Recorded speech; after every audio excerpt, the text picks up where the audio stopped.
الشيطان الرجيم بسم الله الرحمن الرحيم ولقد أرسلنا رسلا من قبلك وجعلنا لهم أزواجا وذرية وما كان لرسول أن يأتي بآية إلا بإذن الله لكل أجل كتاب صدق الله العظيم.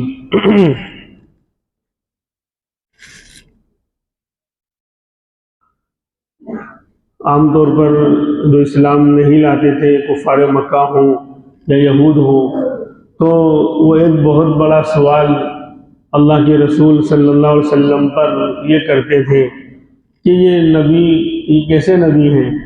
یہ تو ہماری طرح ہیں، یعنی انسان ہیں، ان کی بھی اولاد ہیں، بیوی بچے ہیں، تو نبی ہوتے تو یہ معاملہ نہ ہوتا. ان کی بیوی کے ساتھ رہتے ہیں، اپنے نعوذ باللہ اپنی خواہش پوری کرتے ہیں، اور جس طرح ایک انسان رہتا ہے اس طرح یہ رہتے ہیں. اگر یہ نبی ہوتے تو ان کا معاملہ ایسا نہیں ہونا چاہیے. تو فرماتے ہیں کہ یہ بات بالکل غلط ہے، ان کا یہ اعتراض کرنا بالکل غلط ہے، کیونکہ آپ سے پہلے آدم علیہ السلام سے لے کر عیسیٰ علیہ السلام تک لاکھوں انبیاء آئے اور سب انسان ہی تھے. کوئی ایک نبی بھی انسانوں کے علاوہ یعنی جناتوں میں سے، فرشتوں میں سے یا کوئی اور مخلوق میں سے نہیں آیا. جتنے بھی پیغمبر آئے سب انسان تھے. تو جب سب سارے پیغمبر انسان تھے تو آپ بھی اگر انسانوں میں تشریف لے آئے تو اس میں کون سی اعتراض کی بات ہے؟ اور دوسری بات کہ اگر انسانوں میں سے آپ نہ آتے، اللہ کوئی اور مخلوق میں سے آپ کو بھیجتا نبی بنا کر، جن کی اولاد نہ ہوتی، بیوی بچے نہ ہوتے، تو معاملہ اور زیادہ گڑبڑ ہوتا. پھر تو یہی کہتے کہ ارے آپ کی اولاد نہیں ہے، آپ کے بچے نہیں ہیں، آپ کی بیوی نہیں ہے، آپ کو دنیا کے جھمیلے نہیں ہیں، اور آپ کو کیا معلوم پریشانی کیا ہوتی ہے، دنیا کے حالات کیا ہوتے ہیں. ہمارے پاس تو بال بچے بھی ہیں، کاروبار بھی ہے، ان کا خیال رکھنا بھی ہے، اور پھر دین پہ چلنا یہ مشکل کام ہے. آپ کے پاس تو کچھ ہے ہی نہیں، آپ اکیلے ہیں، آپ کو کوئی ٹینشن ہے ہی نہیں، اس لیے آپ دین پر چل رہے ہیں، اللہ کے احکام کو پورا کر رہے ہیں، اس لیے ہم نہیں کر سکتے. پھر تو اور یہ بہت بڑا یہ اعتراض ہو جاتا. تو پتہ چلا کہ جس کو ماننا ہی نہیں ہے تو ناچنا نہ آئے تو آنگن ٹیڑھا. کہ ماننے والے کے لیے ایک دلیل، ایک نشانی بھی کافی ہے، اور نہ ماننے والوں کے لیے ہزاروں دلیلیں بھی بیکار ہیں. تو فرمایا وَلَقَدْ أَرْسَلْنَا رُسُلًا مِّن قَبْلِكَ، تحقیق کہ ہم نے آپ سے پہلے بھی بہت سارے رسولوں کو بھیجا ہے. آپ کو پہلے اور انوکھے اور جو ہے اکیلے نبی نہیں آئے، بلکہ آپ سے پہلے بھی ہم نے ہزاروں لاکھوں رسولوں کو بھیجا ہے. اور وَجَعَلْنَا لَهُمْ أَزْوَاجًا وَذُرِّيَّةً، اور ہم نے ان کے لیے ان کی بیویاں بھی بنائی، اولاد بھی ان کو عطا فرمائے. تو ان کی بیویاں بھی تھی، اولاد بھی تھے. اور یہاں مسئلہ آتا ہے جیسا کہ ابھی کچھ مہینوں پہلے یہ معاملہ بھی اٹھایا گیا، بس اسلام کو بدنام کیا جائے. چمگادڑ کو دن میں نظر نہیں آ رہا تو وہ سورج کا قصور نکالتا ہے، حالانکہ سورج کا قصور نہیں ہے، قصور تیری آنکھ کا ہے. اگر سورج کا قصور ہوتا تو سب کو نظر نہ آتا، لیکن سب کو نظر آ رہا ہے، دن میں صرف تجھے نظر نہیں آ رہا، تو تیری یعنی آنکھوں کی کمزوری اور تیرے اندر نقص و عیب ہے، سورج کا قصور نہیں ہے. ایسے ہی اسلام کی شاندار تعلیمات، بہترین تعلیمات روز روشن کی طرح بالکل واضح اور صاف ہے. اگر کسی کو چمگادڑ کی آنکھ والے کو اسلام کی باتیں سمجھ میں نہیں آ رہی ہیں اور نظر نہیں آ رہی ہے تو اسلام کی شاندار روشن اصولوں کا قصور نہیں، بلکہ اس کی آنکھوں کا قصور ہے. تو اس کی آنکھ میں پرابلم ہے کہ اس کو نظر نہیں آ رہا. چمگادڑ کی یہ مثال دی گئی. تو یہاں چند مہینوں پہلے بھی اعتراضات ہوتے رہتے ہیں. اسلام تو چلتا رہے گا، اسلام وہ پودا ہے جتنا دباؤ گے اتنا ہرا ہوگا. یریدون لیطفئوا نور اللہ بافواہہم واللہ متم نورہ ولو کرہ الکافرون. قرآن کریم نے صاف اعلان کر دیا کہ ہر زمانے میں جو دشمن ہیں، نان مسلم ہیں، اسلام کے خلاف جو بھی ہیں، وہ یریدون لیطفئوا نور اللہ، وہ اللہ کے اس نور کو بجھانے اور مٹانے کی ہمیشہ کوشش کرتے رہیں گے کہ یہ نور بجھ جائے، یہ چراغ بجھ جائے، لیکن واللہ متم نوری، لیکن اللہ اپنے اس نور کو مکمل کر کے رہے گا۔ ہر چپے چپے، ہر گوشے گوشے کے اندر اسلام کی روشنی کو اللہ پھیلا کر رہے گا۔ واللہ متم نوری ولو کرہ الکافرون، اگرچہ کافروں کا منہ کتنا بھی چھوارا سوکھ کر بن جاوے، لیکن اللہ کو یہ منظور ہے۔ نور خدا ہے کفر کی حرکت پہ خندزن، نور خدا ہے کفر کی حرکت پہ خندزن، یعنی اللہ کا جو نور ہے اسلام، وہ کفر کی حرکت پہ ہنس رہا ہے کہ تم مجھے مٹائے گا۔ آگے شاعر نے کہا پھونکوں سے یہ چراغ بجھایا نہ جائے گا، تم کتنی پھونک مارو یہ چراغ بجھنے والا نہیں۔ مسلمان، کسی علاقے کے مسلمان کمزور ہو سکتے ہیں، کچھ مسلمان مٹ سکتے ہیں، کچھ مسلمان دین کو چھوڑ سکتے ہیں، لیکن اسلام مٹ جائے یہ تو قیامت سے پہلے ہو ہی نہیں سکتا۔ جب قیامت ہی قائم ہونے کا وقت آ جائے گا تب اللہ اسلام کو اٹھا لیں گے، اور تب جو ہے دنیا میں کوئی اسلام کا نام لینے والا نہیں رہے گا، ورنہ قیامت کے قریب تک تو دنیا کے ہر گوشے میں مسلمان باقی رہیں گے، اسلام باقی رہے گا۔ یہ تو ہمیں اپنی خیر منانی چاہیے کہ ہمیں اگر باقی رہنا ہے تو اسلام کے ساتھ جڑنا پڑے گا۔ اللہ اسلام کو باقی رکھیں گے تو مسلمان بھی باقی رہیں گے۔ خیر، تو یہ اعتراض کرتے ہیں کہ یہ نبی کیسے ہیں کہ ان کی بیویاں ہیں، انہوں نے بہت ساری شادیاں کر رکھی ہیں۔ حضرت عائشہ رضی اللہ عنہ پر بھی اعتراض کیا، اور کہ نعوذ باللہ نعوذ باللہ، وہ جملے جو ہیں زبان پہ لانا بھی جو ہے اللہ کے رسول کی شان میں بہت بڑی گستاخیاں کی گئی۔ نعوذ باللہ نعوذ باللہ، یہ خواہش پرست تھے، یہ شہوت پرست تھے۔ لا حول ولا قوت الا باللہ۔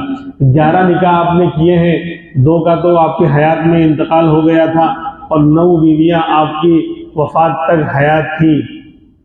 اور جو لوگ اسلام پر اعتراض کرتے ہیں اور امام الانبیاء محمد الرسول اللہ صلی اللہ علیہ وسلم عفت مآب، جہاں سے سب کو پاکیزگی ملتی ہے، جو شخصیت، جو ذات سراپا طہارت، سراپا عزت، سراپا پاک دامنی ہے، پاک دامنی کی کرن جہاں سے پھوٹتی ہے، وہ شخصیت امام الانبیاء محمد الرسول اللہ کی ذات گرامی ہے۔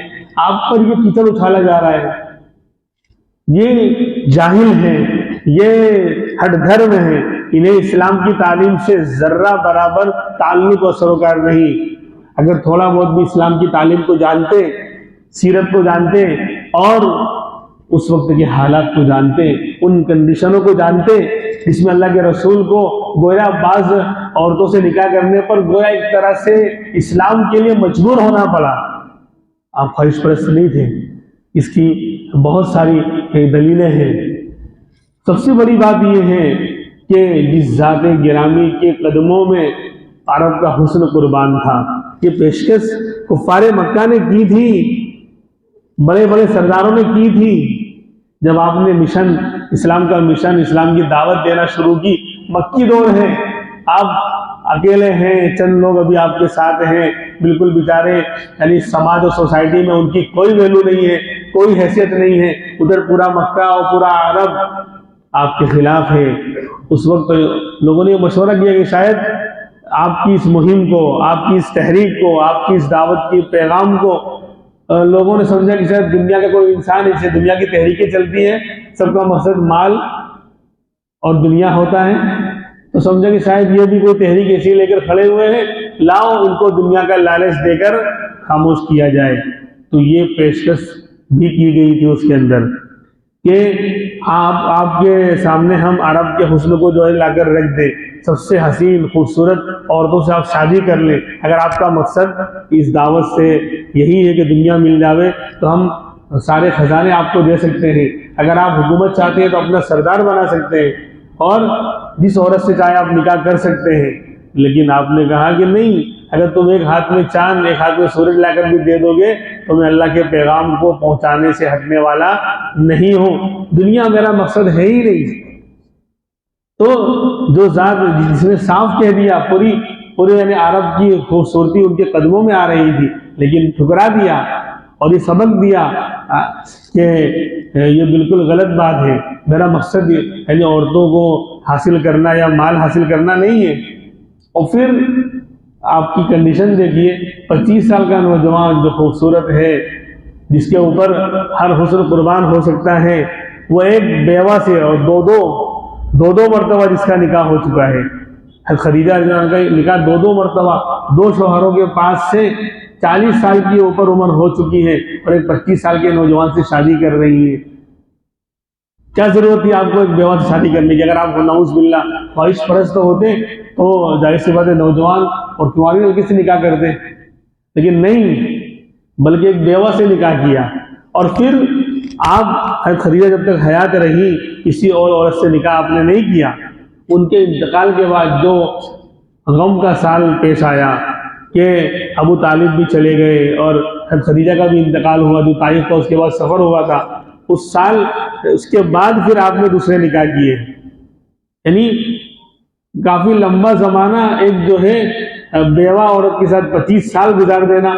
آپ کی عمر 50 سال کے قریب ہو رہی ہے، اور اس وقت ان کی عمر 65 سال ہو رہی ہے خدیجہ کی. تو 25 سال تک ایک بیوہ عورت کے ساتھ اپنی پوری جوانی اور سب کچھ یعنی گزار دینا، اگر یہ خواہش پرستی کی نشانی ہے؟ نہیں. اس کے بعد پھر دوسرے نکاح آئے، اور پھر اس کی کنڈیشنیں میں تفصیلات میں جانا نہیں چاہتا، میں خالی مین باتوں کو خالی 2-4 باتیں آپ کے سامنے رکھ دوں تاکہ یہ بات کلیئر ہو جائے. یہ بالکل یہ خالی اعتراض ہے کہ صرف اور صرف امام الانبیاء کی ذات پر حملہ ہے، اللہ کے رسول کی ذات کو نعوذ باللہ یہ بدنام کرنا ہے. اور یہ ہو ہی نہیں سکتا، جو نبی کو بدنام کرے گا وہ خود ہی جو ہے منہ کی کھائے گا. خیر، تو پھر دوسرے نکاح ہو رہے ہیں، اس میں بہت سی بیوہ ہیں جن کے سر پر ہاتھ رکھنے والا کوئی نہیں. بعض نکاح آپ نے اس کنڈیشن میں کیے ہیں کہ ان کا سہارا بن جائے گا. بعض عورتوں سے نکاح آپ نے اس کنڈیشن میں کیے ہیں کہ اسلام کے خاطر آپ نے نکاح کیا.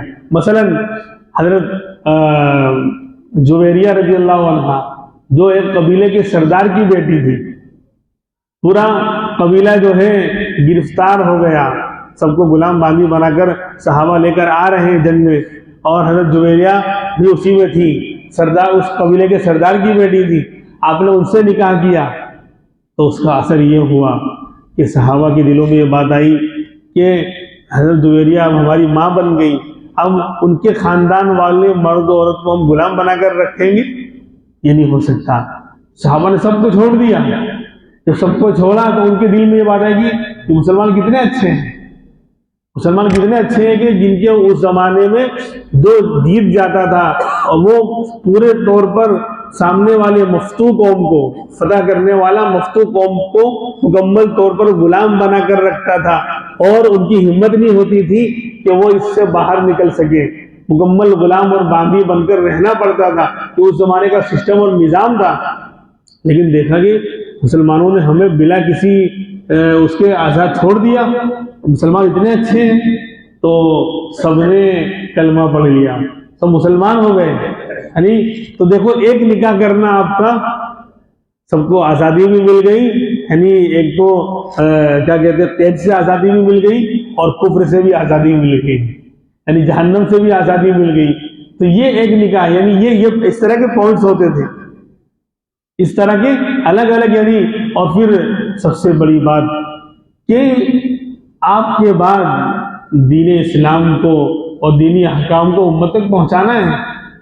تو جو باہر کے مسئلے تھے، مسجد کے اور جو ہے بازار کے اور محلوں کے، وہاں تو مرد حضرات ہیں، ہزاروں لاکھوں صحابہ آپ کے ساتھ ہیں، وہ آپ کی باتیں سن رہے ہیں، وہ پہنچا رہے ہیں امت تک.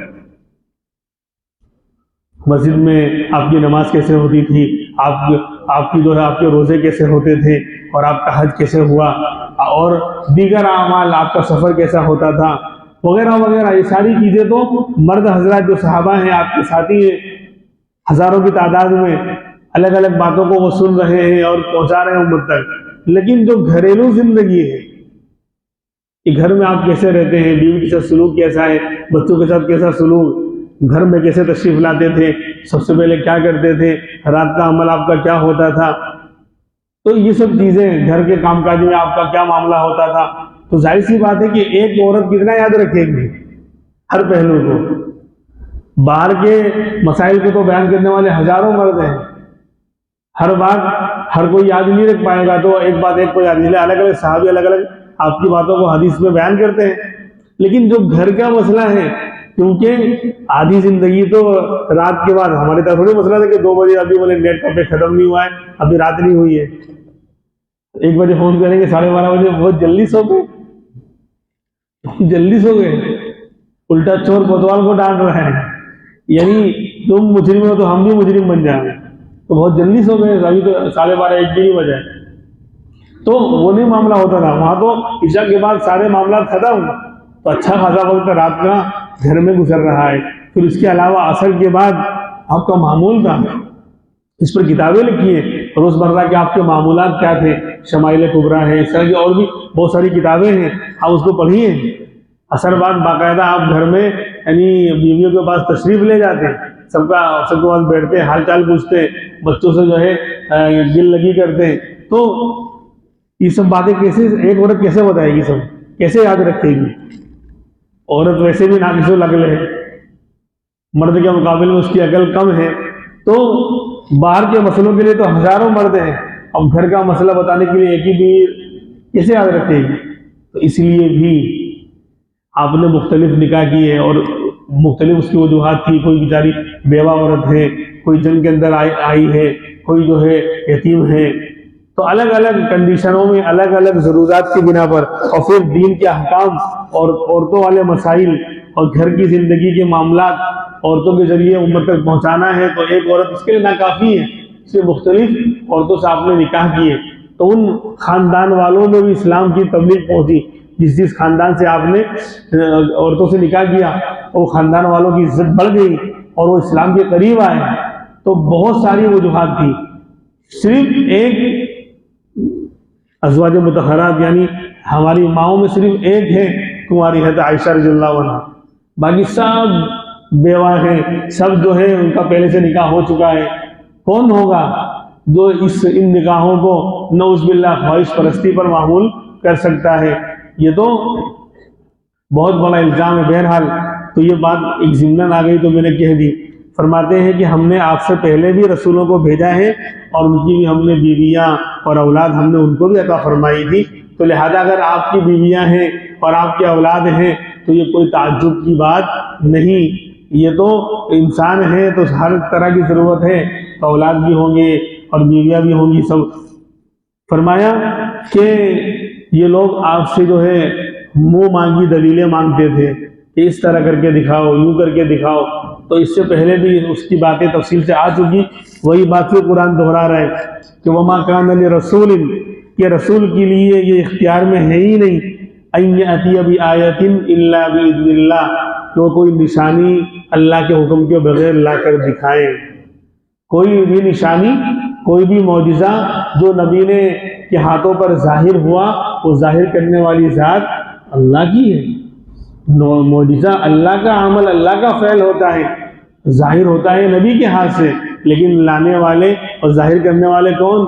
اللہ کی ذات ہے۔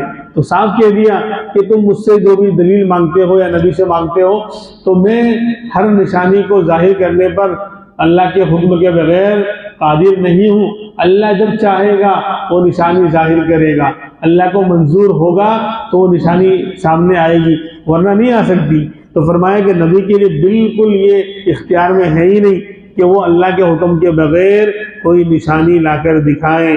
لکل اجل کتاب، ہر حکم کی مدت کتاب میں لکھی ہوئی ہے۔ اصل میں ایک سوال اور بھی اسلام پر کیا جاتا تھا، یہود و نصارہ اور مشرکین یہ سوال بھی کرتے تھے کہ یہ کیسا دین ہے کہ موسیٰ علیہ السلام کی شریعت میں کچھ تھا، ان کے یہاں کچھ ہے، اللہ نے بھی بدل دیا، اس کا مطلب پہلے والا غلط تھا۔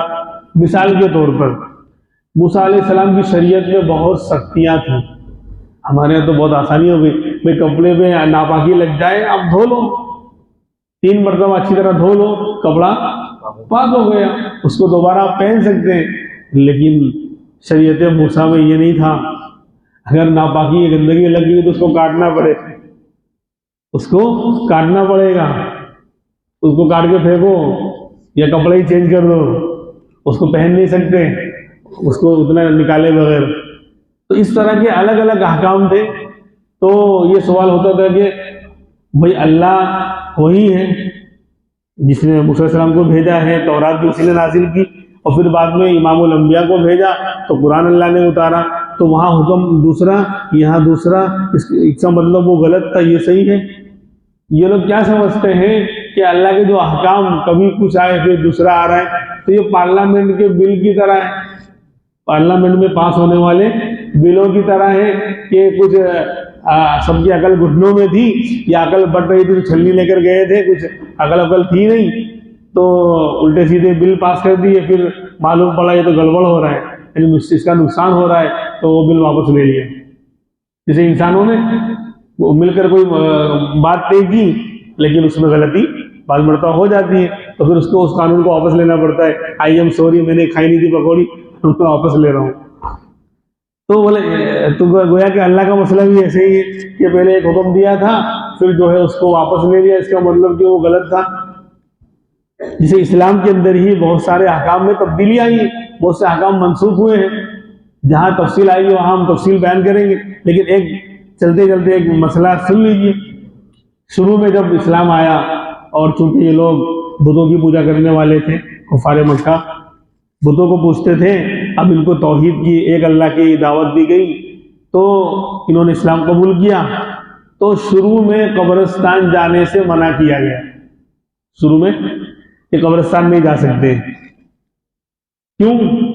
اس وقت کی کنڈیشن اللہ کو معلوم تھا کہ اگر ابھی قبرستان ان کو جانے دیں گے تو ابھی بت پرستی سے نکل کر آئے ہیں, نئے نیو کمر اسلام ہوئے ہیں, نئے اسلام میں ابھی آئے ہیں اور بت پرستی کا زمانہ بہت قریب ہے. اگر ان کو قبرستان جانے دیا گیا تو وہ قبروں کو دیکھ کر وہ بت یاد آنے لگیں گے تو قبر پرستی شروع ہو جائے گی, قبر پرستی شروع ہو جائے گی. تو کہتے ہیں نا کہ دودھ کا جلا ہوا چھاچ کو بھی پھونک کے پیتا ہے, تو احتیاط کے پیش نظر یہ کہا گیا کہ قبرستانی ابھی نہیں جانا ہے. نہ رہے بانس نہ بجے بانسری, کہ جب قبرستان جاؤ گے تو قبر دیکھو گے تو بت پرستی یاد آئے گی, تو کہیں قبر پرستی شروع ہو جائے, قبر کی پوجا شروع نہ ہو جائے, تو اس لیے جانے ہی نہیں ہے. پھر ایک اچھا خاصا وقت گزرا کہ اسلام کے قانون اترتے رہے, اللہ کے احکام اترتے رہے, اور یہ لوگ مضبوط ہو گئے. صحابہ جو ہے توحید پر اور ایمان پر مضبوط ہو گئے, پختگی آ گئی. تو پھر آپ نے پرمیشن دی, کنت نہیتکم عن زیارت القبور الا فزوروها فانها تذکر الاخرہ, کہ میں نے تم کو پہلے قبرستان جانے سے منع کیا تھا, اب جا سکتے ہو, اب میں تمہیں اجازت دے رہا ہوں, جا سکتے ہو, زیارت کیا کرو قبروں کی, کیونکہ اس سے آخرت یاد آتی ہے. تو جب دیکھا کہ اب جو ہے ان کے اندر پختگی آ گئی, ایمان پر پختہ ہو گئے, اب ایک اللہ کو ہی مانیں گے, اب یہ جو ہے شرک نہیں کر سکیں گے, تو کہا اب جا سکتے ہو, اب جا سکتے ہو. تو اس کا مطلب یہ تھوڑی ہو کہ پہلا حکم غلط تھا, دونوں صحیح ہیں. اللہ نے سب پہلے سے طے کر دیا ہے کہ اتنے ٹائم سے لے کر اتنے ٹائم تک یہ حکم چلے گا, اس کے بعد یہ دوسرا حکم چلے گا. یہ نہیں کہ پہلا غلط تھا, آئی ایم سوری, یہ بھول ہو گئی, اس کو واپس لو, اب نیا لاؤ. پہلے سے یہ بھی لکھا ہوا ہے اور یہ بھی لکھا ہوا ہے لوح محفوظ میں, اتنے سال تک یہ حکم چلے گا, اس کے بعد یہ. اس کی ٹھیک مثال, ایگزامپل سمجھنے کے لیے, حکیم صاحب کا نسخے کی طرح ہے یہ. یہاں تو حکمت کا زور نہیں ہے, لیکن ہم نے دیوبند وغیرہ میں دیکھا کہ جب مریض جائے گا دوا لینے تو بہت سے حکیم ایسے ہوتے تھے کہ وہ دوا آپ کو اصل بیماری کی ابھی دیں گے ہی نہیں, پہلے پیٹ صاف کرنے کی دوا ہوگی, وہ کاڑھا ابالو جوشاندہ اور صبح شام پیو, کسی کو 3 دن کسی کو 5 دن یہ پیو. جب پوری صفائی ہو جائے گی, اندر جہاں جہاں بھی کچرا وغیرہ پھنسا ہوا ہے سب نکل جائے گا ایک دم. کسی کا معاملہ زیادہ گڑبڑ ہے تو اس کو 5 دن اور ہفتہ بھی لگ جائے گا, کسی کا جو ہے کم گڑبڑ ہے 2-3 دن کی دیں گے اس کو. اس کے بعد پھر اصل دوا, اس کو بدل کر پھر اصل دوا دیں گے. تو اس کا مطلب یہ تھوڑی ہوا کہ وہ حکیم صاحب سے بھول ہو گئی تھی تو 3-4 دن وہ دوا دی, بتا کہ آئی ایم سوری, اس کو ہٹاؤ, یہ دوا لے جاؤ. ایسا نہیں, پہلے سے طے ہیں ان کے علاج میں. ایسے اللہ کے پہلے سے طے ہیں کہ شروع کے سالوں میں ہم یہ حکم دیں گے کیوں؟ اس وقت کی کنڈیشن یہی ہم کو معلوم ہے، ہم عالم الغیب ہیں، قیامت تک کیا ہونے والا ہم کو سب معلوم ہے. تو اس زمانے میں یہ حکم چلے گا. اس کے بعد پھر حالت بدلیں گے تو دوسرا حکم آنا چاہیے، اس کے بعد یہ حکم چلے گا. پہلے سے طے ہے، جسے حکیم صاحب نے لکھ دیا ہے کہ بھائی اس مریض کی کنڈیشن یہ ہے، اس کو 7 دن ہم نے جوشاندہ دیا ہے، اس کے بعد پھر جو ہے اصل مرض کی دوا دیں گے، اس کے بعد پھر جو ہے 1 مہینے کے بعد طاقت کی دوا دیں گے. تو انہوں نے سب طے کر رکھا ہے حالت کو دیکھ کر. تو اللہ کو تو سب پہلے سے معلوم ہے. اس لیے اللہ کہہ رہے لکل اجل کتاب، ہر حکم کی مدت اور ویلیڈیٹی کتاب میں لکھی ہوئی ہے، سیو ہے پہلے سے ہی. بل پاس ہوا، پھر بعد میں گڑبڑ آئی تو اب غور کر رہے ہیں، اچھا ایسا نہیں، یہ ہونا چاہیے. نہیں، پہلے سے ہی معلوم ہے کہ شروع کے 18 مہینے جب مدینہ جائیں گے تو قبلہ بیت المقدس کی طرف ہوگا.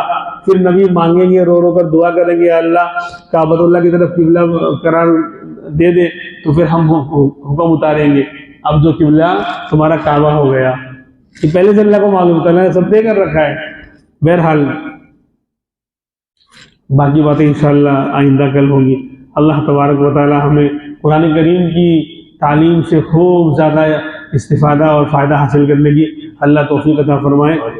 سبحان اللہ و بحمدہ، سبحانک اللہم و بحمدک، ونشہد ان لا الہ الا انت، ونستغفرک ونتوب الیک. سبحان ربک رب العزة عما یصفون، وسلام علی المرسلین، والحمد للہ رب العالمین.